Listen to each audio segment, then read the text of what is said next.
Chapter 1 Southern Sudan, 2008. Going was easy.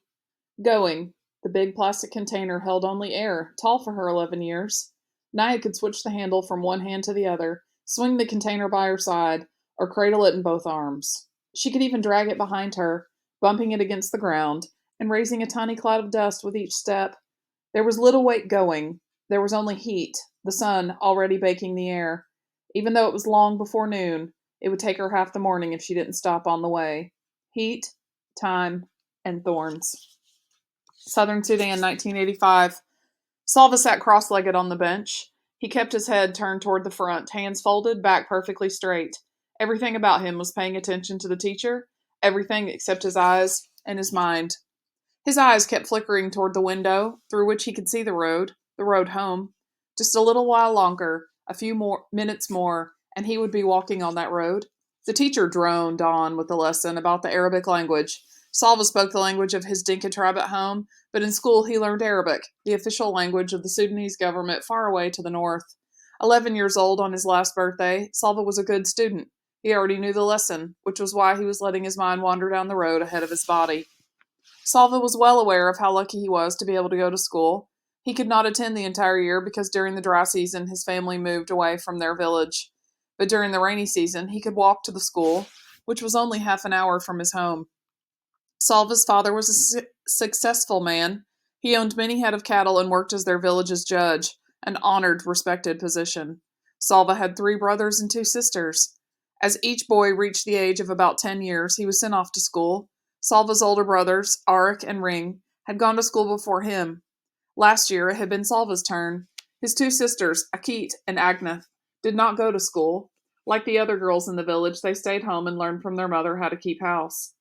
Most of the time, Salva was glad to be able to go to school, but some days he wished he were still back at home herding cattle. He and his brothers, along with the sons of his father's other wives, would walk with the herds to the water holes, where there was good grazing. Their responsibilities depended on how old they were. Salva's younger brother, Kual, was taking care of just one cow, like his brothers before him. He would be in charge of more cows every year. Before Salva had begun to go to school, he had helped look after the entire herd, and his younger brother as well. The boys had to keep an eye on the cows, but the cows did not really need much care. That left plenty of time to play. Salva and the other boys made cows out of clay. The more cows you made, the richer you were. But they had to be fine, healthy animals. It took time to make a lump of clay look like a good cow. The boys would challenge each other to see who could make the most and best cows. Other times they would practice with their bows and arrows, shooting at small animals or birds. They weren't very good at this yet, but once in a while they got lucky. Those were the best days, when one of them managed to kill a ground squirrel or a rabbit, a guinea hen or a grouse. The boys' aimless play halted, and there was suddenly a lot of work to do. Some of them gathered wood to build a fire, others helped clean and dress the animal. Then they roasted it on the fire. None of this took place quietly. Salva had his own opinion of how the fire should be built and how long the meat needed to cook, and so did each of the others. The fire needs to be bigger. It won't last long enough. We need more wood. No, it's big enough already. Quick, turn it over before it's ruined. The juices dripped and sizzled. A delicious smell filled the air. Finally, they couldn't wait 1 second longer.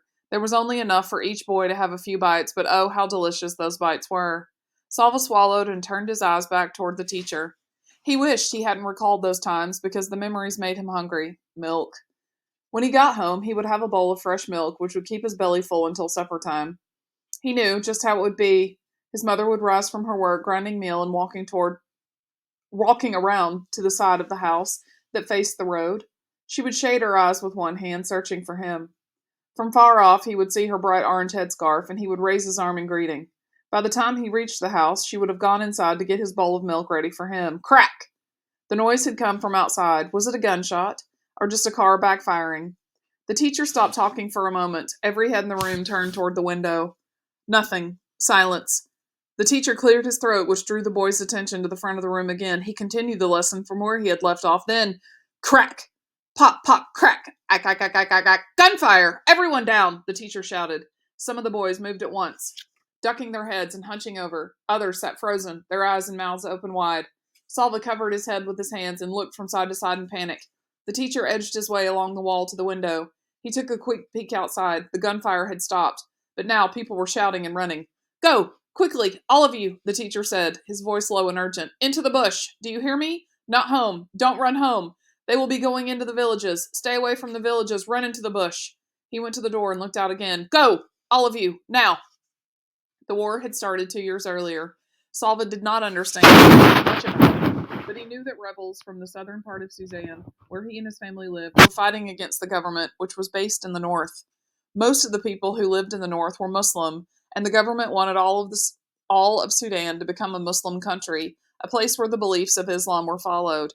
But the people in the south were of different religions and did not want to be forced to practice Islam. They began fighting for independence from the north.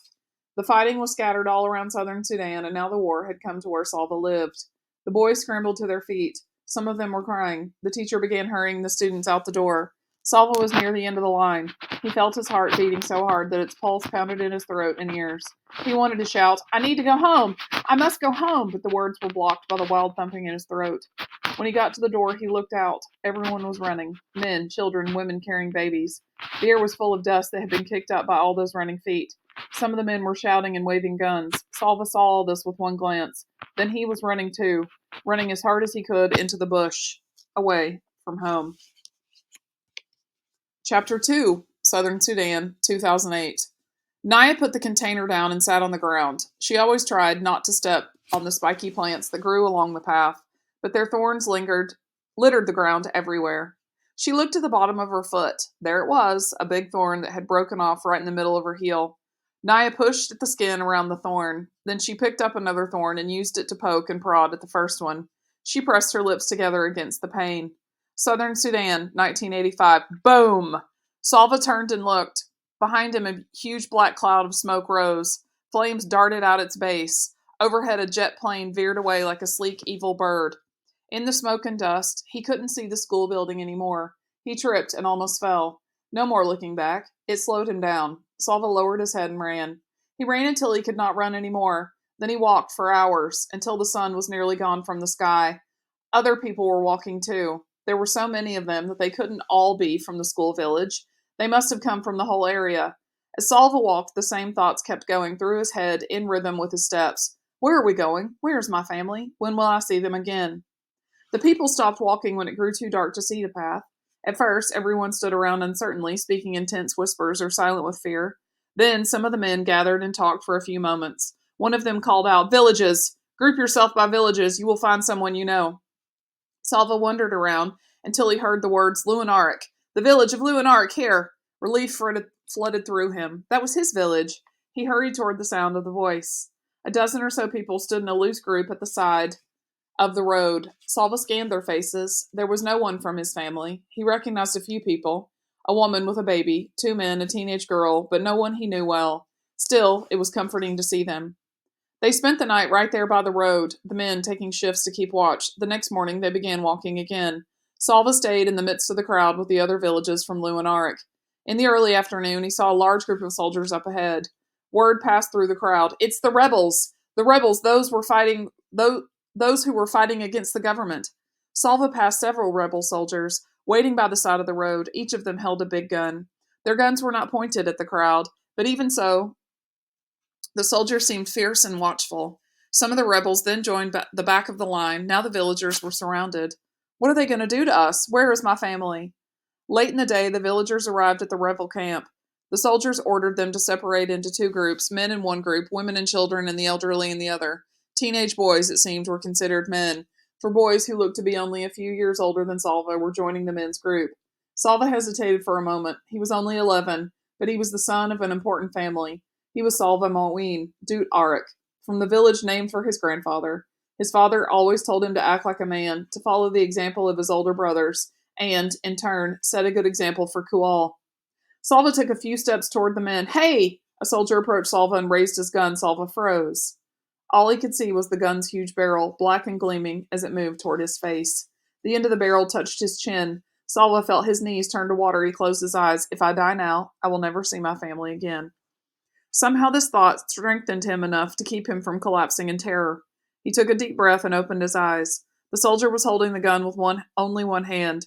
He was not aiming it. He was using it to lift Salva's chin so he could get a better look at his face. Over there, the soldier said. He moved the gun and pointed it toward the group of women and children. You are not a man yet. Don't be in such a hurry. He laughed and clapped Salva on the shoulder. Salva scurried over to the woman's side.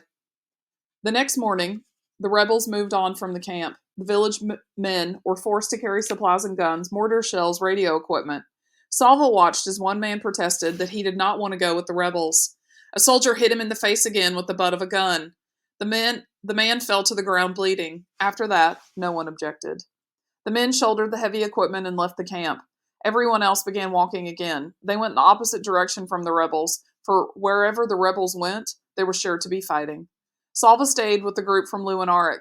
It was smaller now, without the men, and except for the infant, Salva was the only child. That evening they found a barn in which to spend the night. Salva tossed restlessly in the itchy hay. Where are we going? Where is my family? When will I see them again? It took him a long time to fall asleep.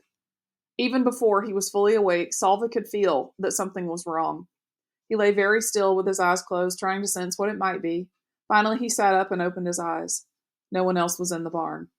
Salva stood so quickly that for a moment he felt dizzy. He rushed to the door and looked out. Nobody. Nothing. They had left him. He was alone. Chapter 3, Southern Sudan, 2008. The smudge on the horizon gained color as Naya grew nearer, changing from hazy gray to olive green. The dirt under her feet turned to mud, then sludge, until at last she was ankle-deep in water. There was always so much life around the pond, the other people, mostly women and girls, who would come to fill their own containers. Many kinds of birds, all flap and twitter and caw, herds of cattle that had been brought to the good grazing by the young boys who looked after them.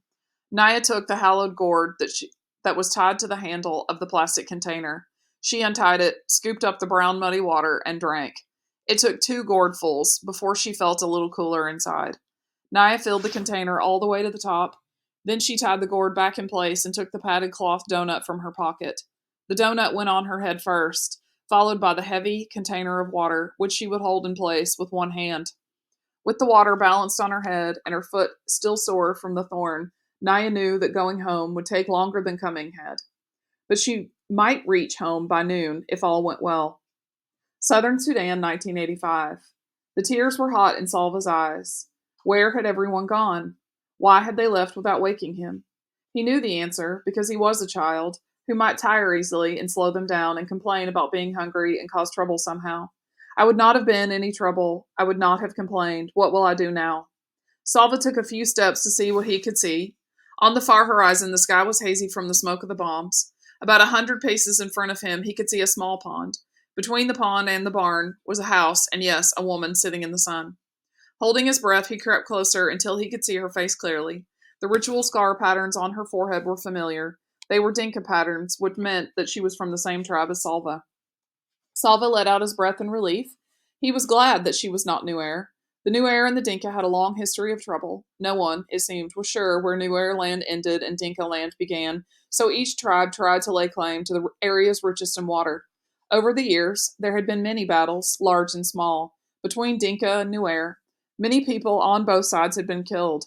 This was not the same as the war that was going on now, between the rebels and the government. The Dinka and the Nuer had been fighting each other for hundreds of years.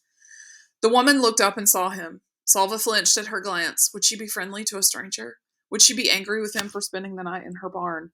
But at least he was not alone now, and that knowledge was stronger than the uncertainty about what the woman might do or say to him. He walked toward her. Good morning, Auntie, he said, his voice trembling. She nodded at him.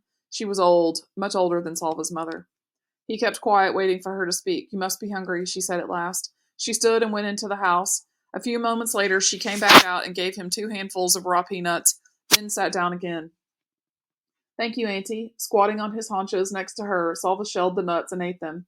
He chewed every nut into a paste before he swallowed, trying to make each one last as long as he could. The woman sat without speaking until he finished. Then she asked, Where are your people? Salva opened his mouth to speak, but his eyes filled with tears again, and he could not answer. She frowned. Are you an orphan? He shook his head quickly. For a moment, he felt almost angry. He was not an orphan. He had a father and a mother. He had a family. I was at school. I ran away from the fighting. I do not know where my family is. She nodded. A bad thing. This war. What are you going to do? How will you find them? Salva had no answer. He had hoped that the woman might have some answers for him. After all, she was an adult. Instead, she had only questions. Everything was upside down. Salva stayed in the woman's barn again that night. He began to make a plan. Maybe I can stay here until the fighting stops. Then I will go back to my village and find my family. He worked hard, so she would not send him away. For 3 days he fetched firewood from the bush and water from the pond. But the pond was drying up. Each day it was harder to fill the gourds. During the daytime, Salva could hear the distant booming of artillery from the fighting a few miles away. With every shell that exploded, he would think of his family, hoping they were safe, wondering desperately when he would be with them again. On the fourth day, the old woman told him that she was leaving. You have seen that the pond is only a puddle now. Winter is coming in the dry season, and this fighting. She nodded her head in the direction of the noise. I will go to a different village near water. You cannot stay with me any longer. Salva stared at her as panic rose inside him. Why can't I go with her? The woman spoke again before he could ask aloud. The soldiers will leave me alone, an old woman on her own. It would be more dangerous for me to travel with you. She shook her head in sympathy. I am sorry I cannot help you any more, she said. Wherever it is you walk, just be sure to walk away from the fighting. Salva stumbled back to the barn. What will I do? Where will I go? The words repeated themselves 1,000 times in his head. It was so strange. He had known the old woman for only a few days, but now he could not imagine what he would do once she was gone. He sat inside the barn and stared out, looking at nothing. As the light grew dimmer, the noises of evening began. The buzz of insects, the rustling of dry leaves, and another sound. Voices? Salva turned his head toward the sound. Yes, it was voices. Some people were walking toward the house, a small group, fewer than a dozen. As they approached, Salva took a sharp breath. In the fading light, he could see the faces of those nearest him. Two of the men had patterns of V-shaped scars on their foreheads. Dinka patterns again, the kind that were given to the boys in Salva's village as the part of the ritual of becoming a man. These people were Dinka too. Could his family be among them?